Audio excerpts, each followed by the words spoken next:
Welcome to bird media. నేను మీ పవన్ కృష్ణమూర్తి. ఇప్పుడు మీకు ఒక ట్వీట్ చదివి వినిపిస్తాను, చూడండి. @ప్రకాష్ రాజ్, నువ్వు నీ గురించి చాలా ఎక్కువగా ఊహించుకుంటున్నావు. నీకు నువ్వే గొప్ప మేధావిని, గొప్ప వీరుణ్ణి అని సర్టిఫికెట్ ఇచ్చుకోకు. కానీ ప్రజలు ఇచ్చే తీర్పే అసలైనటువంటి సర్టిఫికెట్. నీ సొంత రాష్ట్రంలో నీ సొంత ప్రజల మధ్య నిలబడి ప్రజల మద్దతు సంపాదించలేని నువ్వు రాష్ట్ర స్థాయి నాయకులను, దేశ స్థాయి నాయకులను, దేశ ప్రధానులు సైతం గౌరవించే నాయకులను విమర్శించే స్థాయిలో ఉన్నానని అనుకోవడం హాస్యాస్పదంగా ఉంది. ప్రతి విషయానికి జస్ట్ ఆస్కింగ్ అని చెప్పడం చాలా సులువు. కానీ ప్రశ్నించే ముందు నువ్వు నీకు కొన్ని ప్రశ్నలు వేసుకో. నీ ప్రయాణం ఏంటి? నువ్వు సాధించింది ఏంటి? సమాజం కోసం నువ్వు చేసింది ఏంటి? ప్రజల్ని వెనకాల ఎందుకు నిలబడా? ఈ ప్రశ్నల్ని ముందుగా సమాధానం చెప్పుకో నువ్వే. ఇతరుల గురించి తీర్పులు ఇవ్వడం కంటే ముందు అద్దం ముందు నిలబడి నీ ఆత్మసాక్షిని అడుగు. నీ చరిత్ర ఏంటి? నీ క్యారెక్టర్ ఏంటి? నీ నైతిక హక్కు ఏంటి? ప్రశ్నించుకో. ఎందుకంటే ప్రజలు మాటలు కాదు వ్యక్తిత్వాన్ని నమ్ముతారు, విమర్శలు కాదు విశ్వసనీయతను గౌరవిస్తారు. ఆ రోజు నీకు అర్థమవుతుంది, ఎత్తైన పర్వతాలను చూసి రాళ్లు విసరడం వల్ల ఎవరి స్థాయి పెరగదు. ఫైర్ ఫైర్ ఫైర్ అంటూ ఒక ట్వీట్ వేశారు. తర్వాత ఇంకొకటి కూడా వేసినట్టున్నారు, లెటస్ చెక్. మామూలుగా కాదు, దాన్ని మళ్ళీ ఎడిట్ చేశారా ఇంకోట అని ఇంకో ట్వీట్ కూడా వేశారు. నీకెందుకురా పెద్దాంట్లో వేలు పెట్టడం? అసలు నువ్వెవడివి?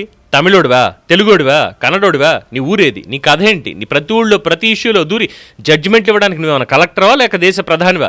ఎక్కడ చూసినా నువ్వే, ఏ విషయం వచ్చినా నువ్వే. నీ బతుక్కి పని లేకపోతే పోయి చూసుకో, కానీ అందరి విషయాల్లో దూరి హీరోలో ఫీల్ అవ్వకు. ముందు నీ అడ్రస్ నువ్వు తెలుసుకో, తర్వాత ప్రపంచాన్ని మార్చే ప్రయత్నం చెయ్యి. ఇది కూడా ప్రకాష్ రాజ్ ట్వీట్కే. ఇంతకీ ప్రకాష్ రాజ్ వేసినటువంటి ట్వీట్ ఏంటో తెలుసా? మీరు వస్తానంటే మేము వద్దంటామా? రండి దొర, కానీ వచ్చే ముందు ఉత్తినే వస్తున్నారా, పొత్తుతో వస్తున్నారా, లేదా సింగిల్గా వస్తున్నారా అది చెప్పిరండి. Just asking. ప్రకాష్ రాజ్ ట్వీట్లో ఎవరి పేరు మెన్షన్ చేయలా, కానీ అది పవన్ కళ్యాణ్ని టార్గెట్ చేసి వేసినటువంటి ట్వీటే అని ప్రతి అభిమాని కూడా చెప్తున్నారు. ఎందుకంటే ప్రకాష్ రాజ్ మాట్లాడే దాంట్లో ఆ సింగిల్ సింహం, తర్వాత ఉత్తుత్తినే వస్తున్నారా, పొత్తుతో వస్తున్నారా, ఇవన్నీ పొలిటికల్గా సంబంధించి. అది కూడా ఏంటి, ఎప్పుడన్నారు? ఇంకా మిగతా వాళ్ళు ఎవరు పొలిటికల్ పార్టీ అని ఇంకోటి ఏం మాట్లాడలేదు. అన్నామలై కూడా దీనికి సంబంధం లేదు ఈవెందో. కానీ పవన్ కళ్యాణ్ తెలంగాణ వచ్చి మొన్న మాట్లాడినటువంటి దాంట్లో తెలంగాణలో జనసేన పోటీ చేస్తుంది అన్నారు సారా. అక్కడి నుంచి మొదలైంది. అక్కడి నుంచి మొదలైన తర్వాత సంగతి అందరికీ తెలిసిందే.